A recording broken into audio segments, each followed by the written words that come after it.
بسم اللہ الرحمن الرحیم۔ عن انس بن مالک رضی اللہ عنہ قال قال رسول اللہ صلی اللہ علیہ وسلم اتقوا دعوة المظلوم وإن كان كافرا فإنه ليس دونها حجاب، رواہ احمد۔ مسند احمد کی ایک صحیح حدیث میں نے آپ کے سامنے پڑھی ہے، جو حسن لغیری ہے۔ ترجمہ دیکھیں۔ صحابی رسول انس بن مالک رضی اللہ عنہ روایت فرماتے ہیں کہ اللہ کے رسول صلی اللہ علیہ وسلم نے فرمایا کہ مظلوم کی بددعا سے بچو، چاہے وہ کافر ہی کیوں نہ ہو، کیونکہ مظلوم کی بددعا اور اللہ کے بیچ میں کوئی پردہ نہیں ہوتا ہے۔ اس روایت میں اللہ کے رسول صلی اللہ علیہ وسلم نے ظلم کی قباحت، اس کی ہولناکی کو بیان فرمایا ہے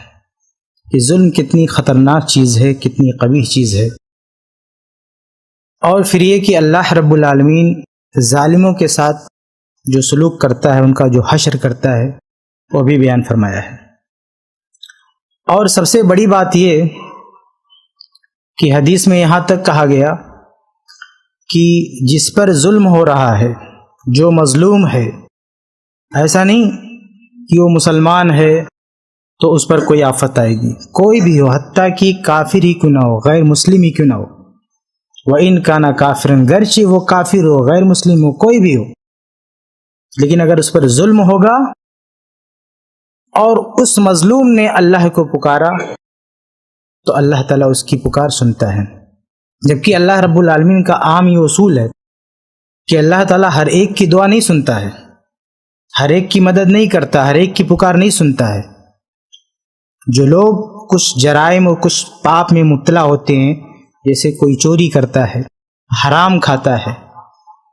حرام پیتا ہے، حرام پہنتا ہے، تو ایسے لوگوں کی دعاؤں کو اللہ تعالیٰ نہیں سنتا ہے۔ صحیح مسلم کی ایک حدیث ہے نا کہ ایک شخص اللہ کی بارگاہ میں اپنے ہاتھ اٹھاتا ہے اور کہتا ہے یا رب یا رب، اے میرے رب مجھے یہ چاہیے، اے میرے رب میری یہ مدد کر، لیکن اللہ فرماتا ہے کہ وہ اس کا کھانا حرام کا ہے، اس کا پینا حرام کا ہے، اس کا پہننا حرام کا ہے، فَأَنَّىٰ يُسْتَجَابُ لَهُ، تو اللہ تعالیٰ اس کی پکار کیسے سنے گا، اس کی دعا کیسے سنے گا؟ تو اللہ تعالیٰ کا یہ اصول ہے کہ اللہ تعالیٰ حرام کھانے والوں کی پکار نہیں سنتا ہے، حرام کھانے والوں کی دعا نہیں سنتا ہے۔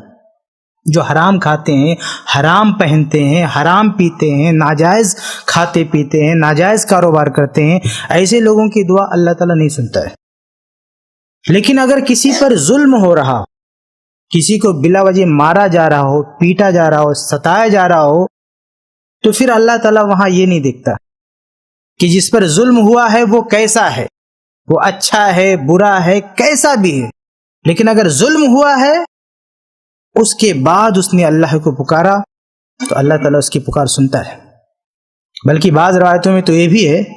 کہ اس کی آہ، مظلوم کی آہ، مظلوم کی پکار اللہ رب العالمین کے پاس بہت تیزی سے پہنچتی ہے۔ بعض روایتوں میں کأنہا شرارۃ النار، جیسے آگ کے انگارے اوپر بہت تیزی سے بھاگتے ہیں، ایسے مظلوم کی آہ بہت تیزی سے اللہ کی طرف پہنچتی ہے، اور اللہ رب العالمین اسے ریسیو کرتا ہے، اسے قبول کرتا ہے۔ اور آخر میں جو حدیث میں ہے لیس دونہا حجاب،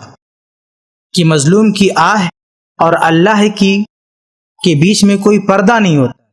اس پردے سے کیا مراد ہے؟ حدیث کے شارحین نے بہت ساری باتیں کی ہیں، اس میں ایک بات یہ ہے کہ جیسے ہماری بہت ساری دعاؤں کے بیچ میں کچھ پردے آ جاتے ہیں، اللہ اسے قبول نہیں کرتا۔ یہ پردے کیا ہوتے ہیں؟ جیسے میں نے ابھی بتایا کہ حرام کھانا، ناجائز کاروبار، حرام خوری، یہ وہ چیزیں ہیں جو ہماری دعا اور اللہ کے بیچ میں پردہ بن جاتی ہیں، یعنی اللہ اسے قبول نہیں کرتا ہے۔ لیکن جب ظلم کی بات ہوتی ہے تو کوئی پردہ نہیں رہتا۔ ایک مظلوم چاہے وہ کافر ہی کیوں نہ ہو، غیر مسلم ہی کیوں نہ ہو، اس پر ظلم ہوا ہے تو اس کی آہ اور اس کی پکار اور اللہ کے بیچ میں کوئی چیز پردہ نہیں بن سکتی۔ مظلوم کتنا ہی برا کی نہ ہو، شرابی ہو، کبابی ہو، کیسا بھی ہو، لیکن اگر اس پر ظلم کیا گیا ہے اور اس نے اللہ کو پکارا ہے تو اللہ تعالیٰ اس کی سن لے گا۔ اس چیز کو ہمیں کبھی فراموش نہیں کرنا چاہیے۔ کبھی کبھی کوئی کیا سوچ سکتا ہے کہ ہم بہت نیک ہیں، بہت اچھے ہیں، نماز روزہ کرتے ہیں، ہم نے کسی کو مار دیا تو ہمارا کیا بگڑے گا، یا ایسے آدمی کو مار دیا جو کوئی شرابی ہے یا گنہگار ہے، اس کو ہم نے مار دیا تو ہمارا کیا بگڑے گا؟ نہیں، آپ نے بلا وجہ کسی پر ہاتھ اٹھایا، کسی بھی درجے میں اس کو تکلیف پہنچائی، مارا یا کچھ بھی کیا تو اللہ اور اس نے اللہ رب العالمین کو پکارا تو اللہ رب العالمین کسی نہ کسی شکل میں اس کی پکار کو سنتا ہے اور اس کی مدد کو پہنچتا ہے، اور پھر ظالم کا بہت بھیانک انجام ہوتا ہے۔ جیسا کہ ایک دوسری حدیث میں نے آپ کے سامنے تفصیل بتلائی تھی کہ اللہ رب العالمین ظلم کی سزا اسی دنیا میں دے کر رہتا ہے۔ یہ اور بات ہے کہ ظالم کو اس کو پتہ نہ چلے، ظالم بغیر اپنے ظلموں کی سزا پائے اس دنیا سے جا نہیں سکتا۔ کسی بھی شکل میں اللہ تعالیٰ اس کو سزا دے سکتا ہے، کسی بیماری میں مبتلا ہو گیا، ایکسیڈنٹ ہو گیا، کچھ بھی ہو گیا، لیکن کچھ نہ کچھ اس کا بگڑے گا اگر اس نے کسی پر ظلم کیا ہوگا تو یہ بات ہمیں کبھی نہیں بھولنا چاہیے کہ اسی دنیا میں بغیر اپنی سزا بھگتے ظالم کبھی مر نہیں سکتا ہے۔ تو یہ اللہ رب العالمین کا اصول ہے کہ اللہ تعالیٰ ہر مظلوم کی پکار کو سنتا ہے، وہ کیسا بھی ہو، مسلمان ہو غیر مسلم ہو۔ اور یہیں پر ایک جو ہے بہت ہی اہم چیز، بہت بڑی غلط فہمی کا ازالہ ہے اس میں۔ جیسے بہت سارے لوگ کہتے ہیں نا کہ اسلام دہشت گردی کی تعلیم دیتا ہے، یا اسلام کے بارے میں یہ غلط فہمی ہے کہ بھی اسلام میں یہ تعلیم ہو سکتی ہے قرآن میں یا اللہ کے نبی کے فرمان میں کہ کسی کو مار دو، کسی غیر مسلم کو جو مسلمان نہیں اس کو مار دو۔ آپ صرف اسی ایک جملے کی حدیث کو لے کر سوچیں کہ جس میں اللہ کے نبی اپنے ماننے والوں سے کہہ رہے ہیں کہ اگر تم نے ظلم کیا، اور باقاعدہ صراحت کے ساتھ کریں، وَإِن كَانَ كَافِرًا، چاہے وہ غیر مسلم ہی کیوں نہ ہو، کافر ہی کیوں نہ ہو، اگر تم نے اس پر ظلم کیا تو اللہ تعالیٰ اس کی پکار بھی سنتا ہے۔ یعنی جب ظلم کی بات آتی تو اللہ یہ نہیں دیکھتا ہے کہ جس پر ظلم ہوا کس مذہب سے ہے، مسلمان ہے، ہندو ہے، عیسائی ہے، کچھ نہیں۔ اوپر والا یہ بالکل مذہب نہیں دیکھتا، بلکہ سیدھا اس کی دعا کو ریسیو کرتا ہے، اس کی بات کو سنتا ہے۔ اگر یہ اللہ کے نبی صلی اللہ علیہ وسلم کا ایک چھوٹا سا جملہ بھی لوگوں کے سامنے آ جائے، لوگ سمجھ جائیں، تو ان کی یہ غلط فہمی دور ہو سکتی ہے کہ اسلام اس بات کی کبھی تعلیم نہیں دے سکتا کہ کسی کو مار تو پکڑ کے نا، اسلام میں اس کی کوئی گنجائش نہیں ہے۔ اور اگر کوئی مسلمان بھی یہ غلط فہمی پالی ہوئی ہے کہ ہم مسلمان ہیں تو ہم کسی کو ستا سکتے ہیں، مار سکتے ہیں، تو اس کو بھی اپنا ذہن یہ صاف کر لینا چاہیے کہ اللہ کے نبی صلی اللہ علیہ وسلم کی واضح اور صریح حدیث تو ہمارے سامنے یہ ہے کہ ہم کسی پر ظلم نہیں کر سکتے ہیں، اور ظلم کریں گے تو اللہ کے نبی صلی اللہ علیہ وسلم نے اس کے انجام سے ڈرایا ہے کہ اللہ رب العالمین مذہب کو نظر انداز کر کے اس کی مدد کو پہنچتا ہے، اللہ رب العالمین اس کی مظلوم کی مدد کرتا ہے، اور ظالم کا اسی دنیا میں سزا دیتا ہے، اور مرنے کے بعد بھی اس کی سزا طے ہے، مرنے کے بعد بھی وہ بچ نہیں سکتا ہے۔ تو یہ ایک چھوٹی سی حدیث ہے جس میں اللہ کے نبی صلی اللہ علیہ وسلم نے ظلم سے روکا ہے کہ کوئی آدمی ظلم نہ کرے۔ آپ قرآنی آیات دیکھیں اور احادیث دیکھیں تو قرآنی آیات میں اور احادیث میں ایک بہت بڑا ذخیرہ ہے جس میں ظلم سے منع کیا گیا ہے، اور ظلم کی شناعت سے جو ہے، ظلم کی قباحت سے لوگوں کو ڈرایا گیا ہے۔ بہت ساری روایتیں ہیں، لیکن صرف ہم آج کے درس میں نے ایک حدیث آپ کے سامنے پیش کی ہے۔ خلاصہ اس حدیث کا یہ ہے کہ اتقوا دعوت المظلوم، کہ مظلوم کی بد دعا سے بچو، مظلوم کی آہ سے، جس کو ہم اپنی زبان میں کیا کہتے ہیں، آہ، مظلوم کی آہ سے بچو، وہ چھوٹا ہو، غریب ہو، ہمارا پڑوسی ہو، کوئی بھی ہو، کسی ملک کا رہنے والا ہو، کسی بھی مذہب سے تعلق رکھنے والا ہو، کسی بھی خاندان سے ہو، کسی بھی قبیلے سے ہو، ہمیں کسی پر ظلم کرنے سے بچنا چاہیے۔ اب اس سے بڑی کوئی بات نہیں ہو سکتی کہ وہ ان کا نہ کافر، چاہے وہ غیر مسلم ہی کیوں نہ ہو۔ تو اگر ہم ظلم کریں گے تو پھر اس کا انجام کیا ہوگا کہ اس نے اگر آہ بھری، اللہ کو پکارا، تو پھر ہماری زندگی برباد ہو سکتی ہے۔ یعنی ہم اللہ کے سامنے ہم بالکل نہیں ٹک سکتے ہیں۔ اور جب اللہ رب العالمین ظالم کو بدلہ دیتا ہے تو میں پھر وہ بات دہراؤں گا جسے میں نے کسی دوسری درس میں تفصیل سے آپ کو بتایا تھا کہ اللہ رب العالمین جب ظالم کو سزا دینے پر آتا ہے تو ظالم کو پتہ نہیں چلتا ہے، اس لیے کہتا ہے نا اللہ کی لاٹھی میں آواز نہیں ہوتی ہے، بندہ پٹتا رہتا ہے اور اسے پتہ نہیں چلتا ہے کہ یہ میرے کس پاپ کی سزا ہے، میرے کس جرم کی سزا ہے۔ اللہ کسی بھی مصیبت میں مبتلا کر سکتا ہے، بیمار ہو سکتا ہے، اس کے ایکسیڈنٹ ہو سکتا ہے، اس کے ہاتھ پاؤں ٹوٹ سکتے ہیں، کچھ بھی، اس کی آنکھ خراب ہو سکتی ہے، اس کے گردے فیل ہو سکتے ہیں، اس کی کڈنی خراب، کچھ بھی ہو سکتا ہے اس کے ساتھ،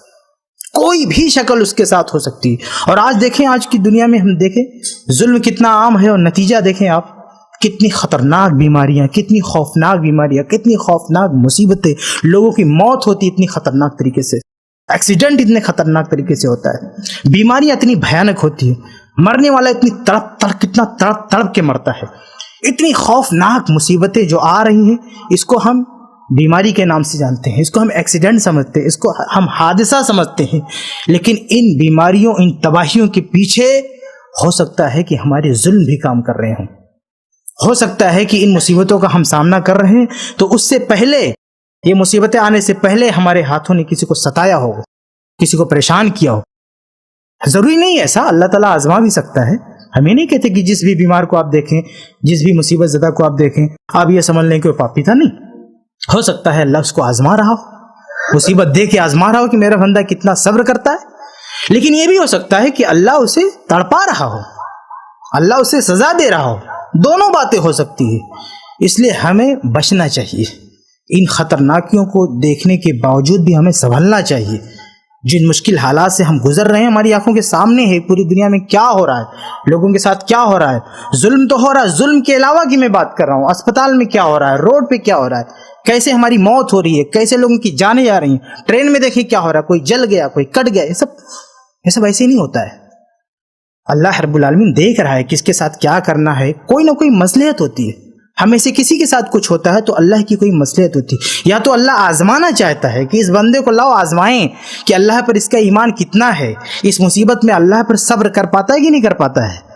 یا پھر یہ کہ اللہ تعالیٰ سزا دینا چاہتا ہے۔ اس لیے خلاصہ یہ کہ ہمیں کسی پر ظلم نہیں کرنا چاہیے، اور نہ کسی بھی شکل میں اگر ہم نے ظلم کیا ہے پہلی فرصت میں توبہ کریں، ورنہ کسی بھی شکل میں اللہ کی لاٹھی ہم پر برس سکتی ہے۔ اللہ رب العالمین سے دعا ہے کہ اللہ تعالی ہم سب کو اس ظلم و زیادتی سے بچائے اور کتاب و سنت پر چلنے کی توفیق عطا فرمائے، آمین رب العالمین۔